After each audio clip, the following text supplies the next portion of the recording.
স্বাগত সকলকে পুবালির বাংলামিতে নিয়ে চলে এসেছি আজকে আরেকটা ভিডিও। আজ দেখছো তোমরা রেসিপিস বাই পুবালি।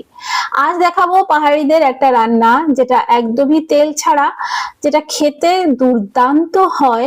আর পাহাড়িদের সব ধরনের রান্নাই খেতে কিন্তু আমার খুব ভালো লাগে, তবে এটা খেলে তোমরা কিন্তু বলে উঠবে।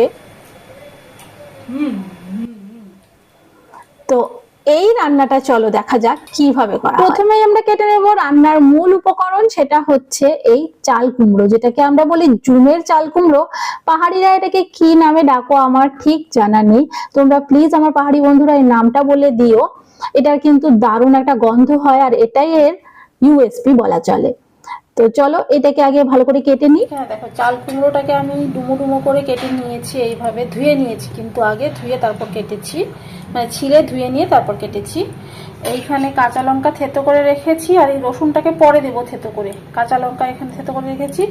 এখানে আমি দুটো শীতল শুটকি, এটাকে আমরা শীতল শুটকি বলি আর কি, অনেকে চাপা শুটকিও বলে, এইটা আমরা ইউজ করি। এইটা দিয়েছি, এখানে দুটো দিয়েছি, ধুয়ে নিয়েছি, মাথাটা ফেলে দিয়েছি। এইখানে লোটটা শুটকি, মানে লোটে শুটকি, লোটে মাছের শুটকি, ঠিক আছে, বম্বে ডাক। এইটাকে ভালো করে গরম জলে নুন দিয়ে খুব ভালো করে ধুয়েছি, ধুয়ে তারপরে রেখেছি। আর এই হচ্ছে পাতা, এটা বলে পাহাড়ি ধনে পাতা বলে বা জুমের ধনে পাতা বলে, এমনিতে বাঙালিরা এটাকে রাঁধুনি পাতা বলে। খুব দারুণ একটা গন্ধ কিন্তু এটা। তো এইটা কিন্তু এটার মেইন ইনগ্রেডিয়েন্ট, মানে এটা দিলে এইটার আলাদাই স্বাদ আসে। আর পুরোটা রান্না কিন্তু হবে তেল ছাড়া, একেবারে তেল থাকবে না এটার মধ্যে, কিন্তু খেতে খুব ভালো হয়। আর একটা অর্গ্যানিক ফ্লেভার, ন্যাচারাল ফ্লেভার, অন্য কোনো মশলা নেই এতে। তো চলো রান্নাটা শুরু করা যাক। কড়াইতে আমি দিয়ে দিলাম জল, তারপরে শীতল শুটকি দিলাম, আর সঙ্গে দিলাম থেতো করা কাঁচা লঙ্কা।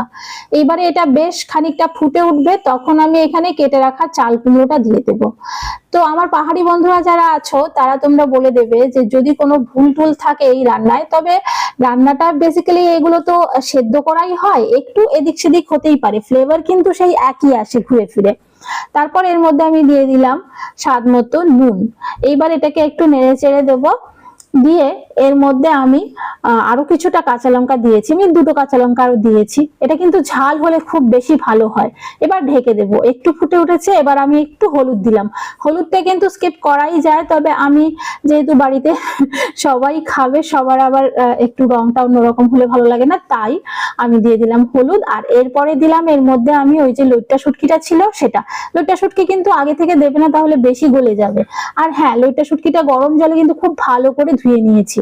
এবার দেখো রসুন থেতো করা দিলাম, আর আরো বেশ অনেকটা কাঁচা লঙ্কা দিলাম। তার কারণ হচ্ছে ঘরে বেশি ঝাল খাওয়া আর কম ঝাল খাওয়া মানুষ আছে, তার মধ্যে বেশি ঝাল খাওয়া মানুষ কিন্তু এখন আমি আর আমার ছেলেই।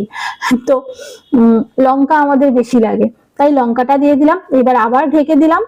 তো দেখো এইবারে কিন্তু জিনিসটা একদম সুন্দর করে ফুটে উঠেছে।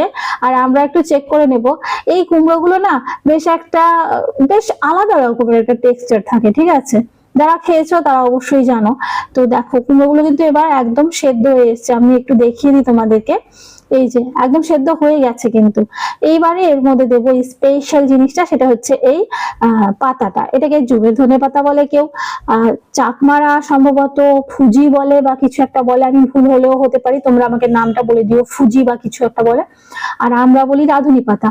তো এই পাতাটা না এভাবে ছিঁড়ে ছিঁড়ে দিলে আমার মনে হয় ভালো হয় আর কি। আমি ধনে পাতাও কেটে খুব কমই দেই, ছিঁড়ে দেই। আর এই পাতাটাও আমি ছিঁড়ে দেওয়াই পছন্দ করি, কাটলে আমার কাছে মনে হয় গন্ধটা একটু অন্যরকম হয়ে যায়। তো তারপরে এই যে হয়ে গেল আমার এই রান্নাটা। আর রান্নাটা হয়ে যাওয়ার পরে না একটুকু তর্স হয় না, মনে হয় কিভাবে আগে একটু গরম ভাত নেব, তার উপর এই তরকারিটা দেব। তো আমি দেখো বাটিতেই নিয়ে নিয়েছি, আমার কিন্তু রান্না শেষ হয়নি, আমি অন্য রান্না করব, তার মাঝেই আমার এতটাই মানে ইচ্ছে হচ্ছে খেতে, অপেক্ষা হয়নি, তাই লেগে পড়লাম। গরম তো তাই একটু সমস্যা হচ্ছে, কিন্তু এই ধরনের খাবারগুলো এইভাবে গরম গরম খেতে হয়, লোভ লেগে যায়, রান্না করতে করতেই খেতে হয়। হুম হুম হুম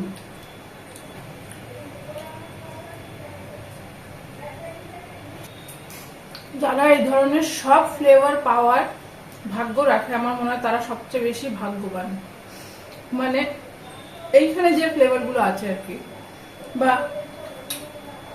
অনেক সময় আমরা খাই অতিরিক্ত মশলাপাতি ছাড়া প্রচুর জিনিস পাওয়া যায়, প্রচুর জিনিস এমন পাওয়া যায় যেগুলো দিয়ে খাবার খুবই সুস্বাদু হয় আর হেলদি তো হয়। আমার আজকের ভিডিও কিন্তু এই পর্যন্তই ছিল। আজকের ভিডিও যদি ভালো লেগে থাকে তাহলে অবশ্যই একটা লাইক করে দিও। পুরনো নতুন সব বন্ধুদের অসংখ্য ধন্যবাদ। এভাবেই তোমরা পাশে থেকো, যারা নতুন দেখছো তারা চ্যানেলটা কিন্তু সাবস্ক্রাইব করতে ভুলো না। দেখা হচ্ছে তোমাদের সাথে নতুন আরেকটা ভিডিও। আজকে এখানেই বিদায় নিচ্ছি, টাটা।